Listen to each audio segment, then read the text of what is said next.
Muchos saludos a todos y a cada uno de los estudiantes del curso de Introducción a la Fe Cristiana, Universidad Interamericana en el recinto de Guayama, y me conecto con ustedes para tratar algunos asuntos importantes en esta recta final de este curso, ya que estamos ya casi llegando a mediados del mes de abril y lo que nos queda entre clases y exámenes finales es prácticamente un mes, es lo que nos está quedando para finalizar este semestre académico. Así que lo primero que tengo que decirles es que ya hemos completado 3 módulos.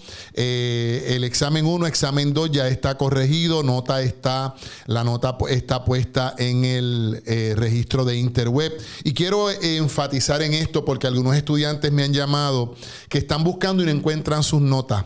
Puede ser que la estén buscando en la plataforma de Blackboard en el área de Gray Center y allí no van a encontrar la nota de este curso allí, porque el Gray Center de la plataforma de Blackboard no es el registro oficial de la clase.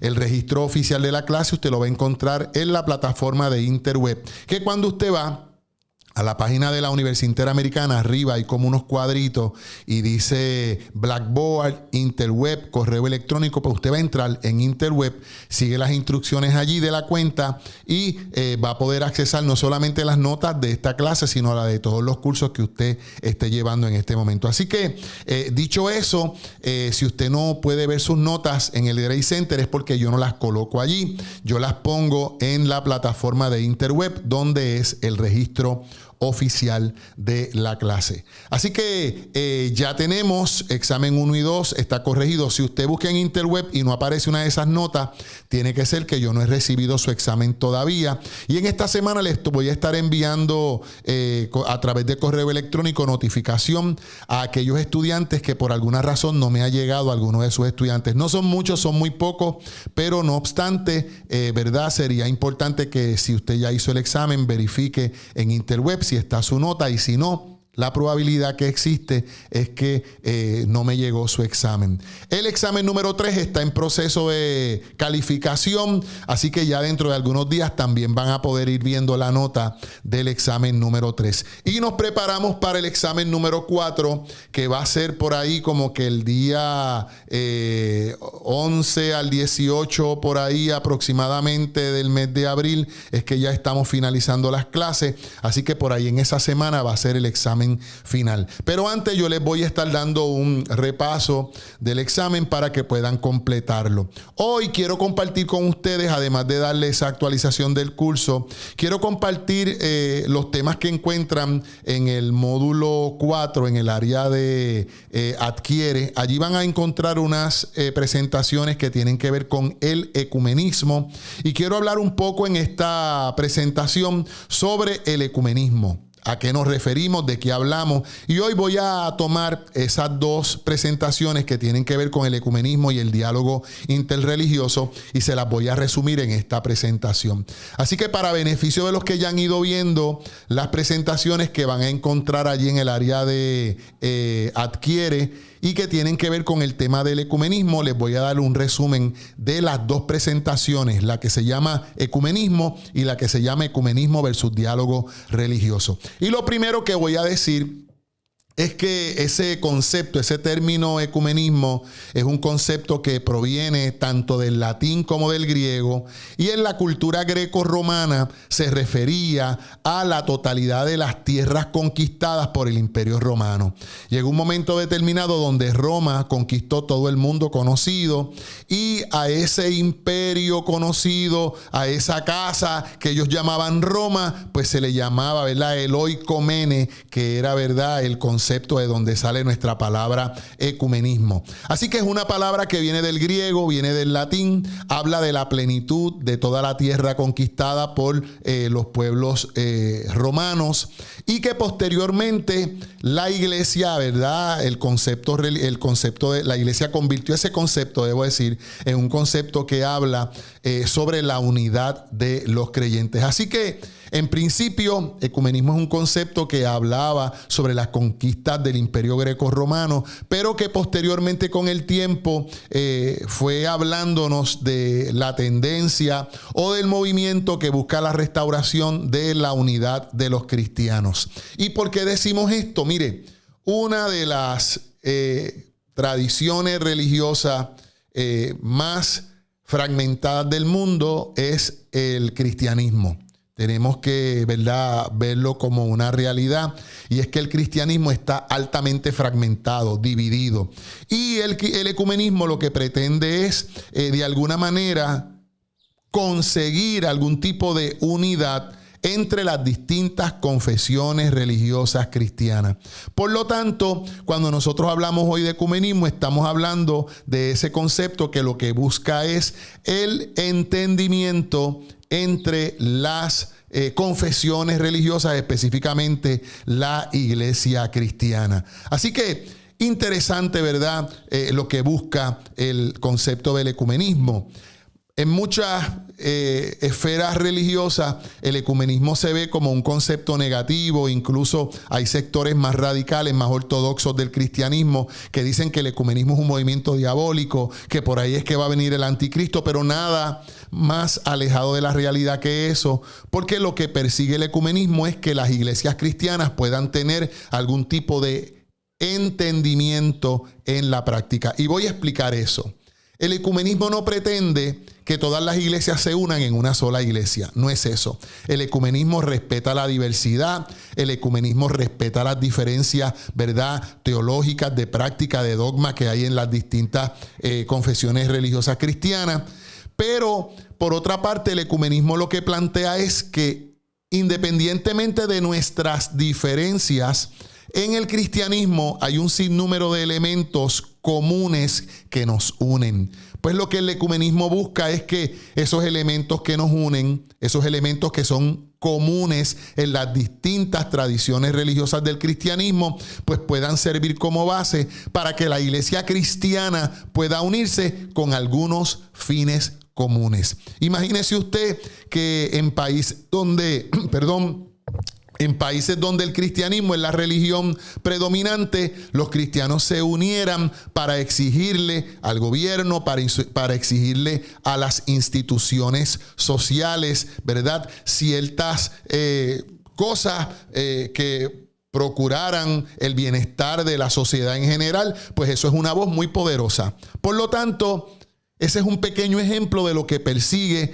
el ecumenismo. Ahora bien, tenemos que hacer una diferencia cuando hablamos de ecumenismo entre ecumenismo y diálogo interreligioso. Y voy a explicar la diferencia. El ecumenismo es un término que se refiere a ese encuentro, a esa búsqueda de cooperación entre la iglesia cristiana. Ecumenismo es un concepto que solamente se aplica a los cristianos. Hay una presentación en el módulo 4 que habla sobre las iglesias cristianas, y allí usted tiene un grupo de iglesias que son cristianas, ¿verdad? Católicos, protestantes, evangélicos, pentecostales, iglesias históricas, ¿verdad? Son iglesias cristianas. ¿Por qué son iglesias cristianas? Porque como fundamento tienen a Cristo como Salvador y como Señor. Por lo tanto, cuando hablamos de ecumenismo, estamos hablando de este movimiento que procura la unidad en algunos puntos esenciales de la fe entre las iglesias estrictamente cristianas. Por lo tanto, el ecumenismo es un concepto cristiano. Por otra parte, el concepto del diálogo interreligioso es este concepto que se refiere a la búsqueda de cooperación entre diferentes religiones. Por ejemplo, si yo hago una reunión donde invito al pastor de la iglesia metodista, invito al sacerdote de la iglesia católica, invito al líder de la iglesia adventista, eso es una reunión ecuménica. ¿Por qué? Porque todos los invitados a esa reunión son cristianos, con sus variantes, con sus variables, pero son cristianos. Ahora, Si yo invito a una reunión al sacerdote de la Iglesia Católica, invito al pastor de la Iglesia Evangélica e invito al imán de la, ¿verdad?, de la religión islámica, invito al líder musulmán del pueblo, ya ese junte, ese diálogo que se da entre católicos, protestantes y los musulmanes no es un diálogo ecuménico. Eso se convierte en un diálogo interreligioso porque no todos los componentes de ese diálogo son cristianos. Hay un musulmán y el Islam no es una religión cristiana. Por lo tanto, cuando hablamos de ecumenismo y hablamos de diálogo interreligioso, son dos movimientos totalmente diferentes que suelen confundirse. Cuando la gente habla de ecumenismo, ¿verdad?, muchas veces se refiere a diálogos interreligiosos, por eso hago la salvedad en este momento. Ahora, como parte de la historia del ecumenismo, una fecha importante es a principios del siglo XX, específicamente en el año 1910, donde se llevó a cabo en Edimburgo la Conferencia Misionera Mundial de Edimburgo. Allí se reunieron líderes del catolicismo práctico, líderes, ¿verdad?, de la jerarquía ortodoxa y líderes de la iglesia protestante a nivel mundial para llegar a unos entendimientos, y se entiende que el año 1910, con esa actividad que se llamó la Conferencia Misionera Mundial de Edimburgo, es el punto de partida del movimiento ecuménico a nivel mundial. Así que es un movimiento que comienza en el siglo XX, todavía en el día de hoy se persigue la unidad de la iglesia cristiana en esos elementos fundamentales y esenciales. Por lo tanto, desde el 1910 estamos hablando de un siglo y algunos años que lleva el movimiento ecuménico tratando de unir las iglesias en el mundo. Así que eso es muy importante. Ahora bien, ¿en qué se basa la práctica del ecumenismo? ¿Qué cosas procura? ¿Qué es lo que busca? Pues mire, en primer lugar, el ecumenismo lo que persigue es la renovación de la iglesia a través de la fidelidad hacia su vocación, incluyendo movimiento bíblico y litúrgico, la predicación de la palabra de Dios, el apostolado y la espiritualidad.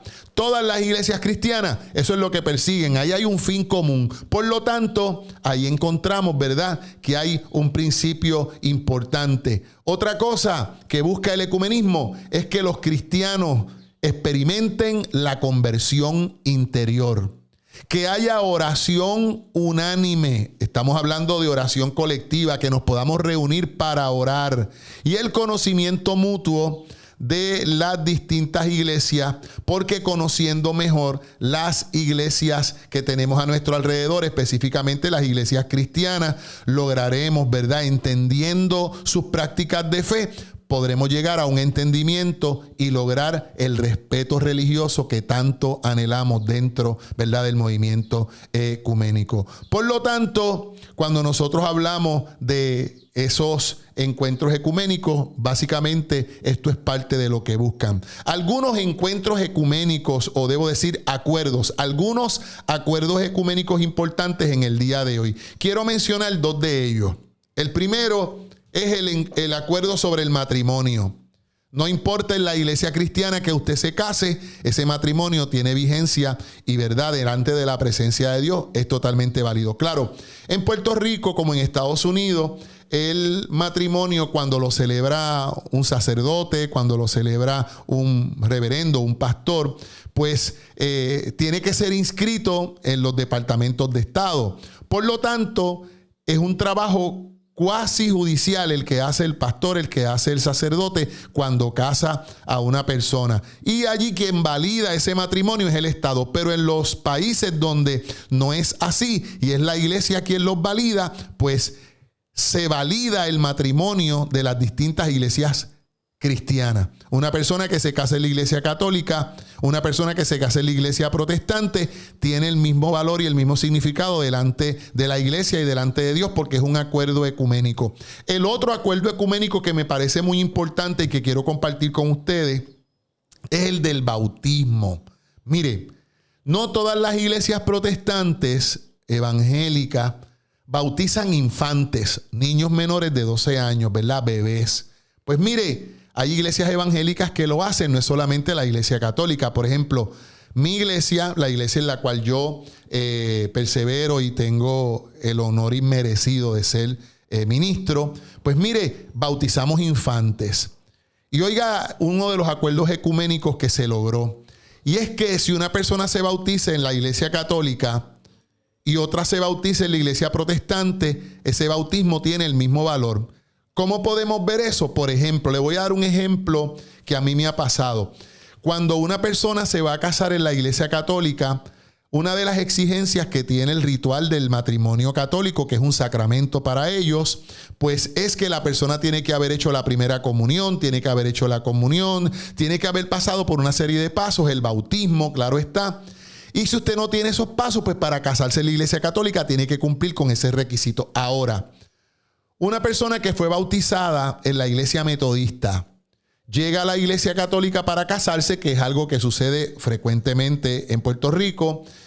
Llega allá y el sacerdote le dice, bueno, pues si usted no se bautizó, sus padres no lo bautizaron aquí cuando era pequeño, se tiene que bautizar. Y esa persona dice, pero a mí me bautizaron cuando yo era pequeño en la iglesia metodista. Ah, espérate un momento. ¿Cómo es? Pues usted puede traer la evidencia de eso. Y yo he recibido llamadas y personas que han llegado a la oficina de la iglesia buscando una certificación de que fueron bautizados en la iglesia. La iglesia lleva un registro, tiene libros históricos sobre los bautismos, las bodas que se celebran, y uno busca el año en que esa persona fue bautizado cuando era un niño, un bebé. Allí están los datos, su nombre, el nombre de sus padres, fecha de nacimiento, quiénes fueron los padrinos, quién fue el ministro que lo bautizó. Y con esa información se hace una fe de bautismo. Esa fe de bautismo se lleva a la iglesia católica y el sacerdote valida el ritual de la iglesia metodista, y esta persona no tendría que pasar nuevamente por ese proceso porque se valida el bautismo de nuestra iglesia. Ahora bien, llega una persona que toda su vida fue católico a la iglesia metodista y desea participar de nuestra comunión cristiana y desea hacerse miembro de la iglesia, no tendría que bautizarse si se bautizó en la iglesia católica, porque nosotros le validamos ese bautismo. Así que pueden ver ahí algunos de los acuerdos a los que se llegaron, ¿verdad?, con relación a este movimiento ecuménico, donde nosotros encontramos que hay allí cosas que se validan en una iglesia y en la otra. Así que importante, ¿verdad?, esos logros que ha habido dentro del movimiento ecuménico con relación a la iglesia católica, la iglesia protestante y otras iglesias. Por lo tanto, de lo que estamos hablando es que el ecumenismo ha logrado que se cree una red ecuménica que es auténticamente mundial, de la cual, ¿verdad?, o en la cual se motiva a los miembros a compartir una gran cantidad de recursos de toda índole, tanto teológicos, litúrgicos, espirituales, materiales y humanos, ¿verdad?, en ese compartir. El reconocimiento de la importancia que tienen aquellas cosas que nos unen es, ¿verdad?, vital y fundamental, como les decía en algún momento. ¿Para qué? Para que nosotros podamos llegar a entendimientos y así lograr avances a nivel sociales y a nivel religioso en la sociedad que nos ha tocado vivir. Ahora bien, no todo es bueno, no todo es positivo cuando hablamos del ecumenismo, y hay algunos problemas principales del ecumenismo que lo atrasan, que lo entorpecen. ¿Y cuáles son aquellos? Pues mire, el problema teológico, ya que las iglesias cristianas están altamente divididas en la interpretación de elementos teológicos. No todas las iglesias, ¿verdad?, entienden y comprenden la teología cristiana de la misma manera. Y esa diferencia, esa diversidad de criterio y de pensamiento que hay con relación a la interpretación bíblica es un obstáculo para que se pueda dar el junte ecuménico entre algunas iglesias cristianas. Por otra parte, las estructuras eclesiales.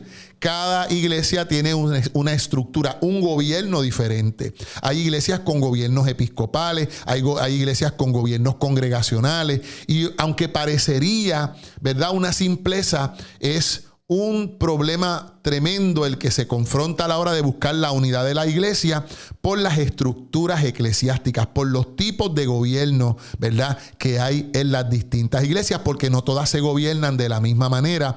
Y hoy, en este tiempo, con el surgimiento de lo que se conoce como el neopentecostalismo, iglesias independientes, pues se agrava todavía más el problema, porque hay gente que ellos, ¿verdad?, tienen un gobierno que es su propio gobierno, no están sujetos a ninguna autoridad, ¿verdad?, nominadora. Por lo tanto, las estructuras eclesiásticas, el gobierno de la iglesia es un problema para la unidad del ecumenismo. Otro punto, ¿verdad?, que puede ser un obstáculo es el asunto de la comprensión de la fe y de la espiritualidad a través, ¿verdad?, de cada credo.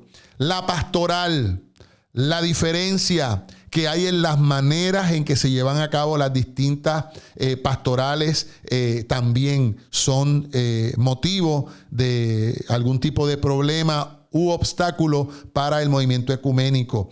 Las cuestiones sociopolíticas y posiblemente, ¿verdad?, ahora en este tiempo donde estamos en Estados Unidos, tanto como en Puerto Rico, trabajando asuntos de política, candidatura, gobernación, ¿verdad?, de lugares, presidencias, pues las cuestiones sociopolíticas y cómo los grupos religiosos de alguna manera trabajan los asuntos sociales y políticos, pues también suele ser un punto de discordia en el proceso de unidad ecuménica. Así que básicamente el movimiento ecuménico, que lo que ha procurado es lidiar con la intolerancia religiosa que ha habido durante toda la existencia de la religión, tiene sus puntos, ¿verdad?, favorables, sus puntos fuertes, pero también tiene sus puntos débiles o sus obstáculos. Así que en las presentaciones, esto es simplemente a modo de resumen, a grosso modo, para que puedan entender algo de lo que hablan esas presentaciones del ecumenismo, que ustedes van a encontrar allí en la página del módulo 4, específicamente las que hablan del ecumenismo. Así se llama, ecumenismo, y la otra se llama ecumenismo versus diálogo interreligioso. Les he dado un resumen de ambas en esta presentación. Les recuerdo que si todavía no han entregado el examen número 3, están a tiempo de hacerlo, y ya dentro de unas 2 semanas vamos a entonces entrar en el repaso del examen número 4. Le voy a dar tiempo para ese, y ese tenemos que hacerlo, óigame, a la mayor brevedad posible, porque ya para el 18 de mayo las notas tienen que estar en el registro. Y yo, ¿verdad?, si usted no completa todos los requisitos del curso antes de esa fecha, corre peligro, ¿verdad?, de que su nota sea adversa. Así que póngale velocidad si todavía debe algo, y le pedimos al Señor, ¿verdad?, que nos ayude en esta recta final de este curso. Ya dentro de algunos días estaremos colocando otras presentaciones en audio y video sobre los temas que comprenden el módulo 4. Así que espero que esta explicación que les he dado de estas 2 presentaciones, ecumenismo y ecumenismo versus diálogo interreligioso, haya sido de interés y de mucha ayuda para todos y cada uno de ustedes. Así que nos estamos viendo. Muchas bendiciones para ustedes y para sus familias. Bendiciones.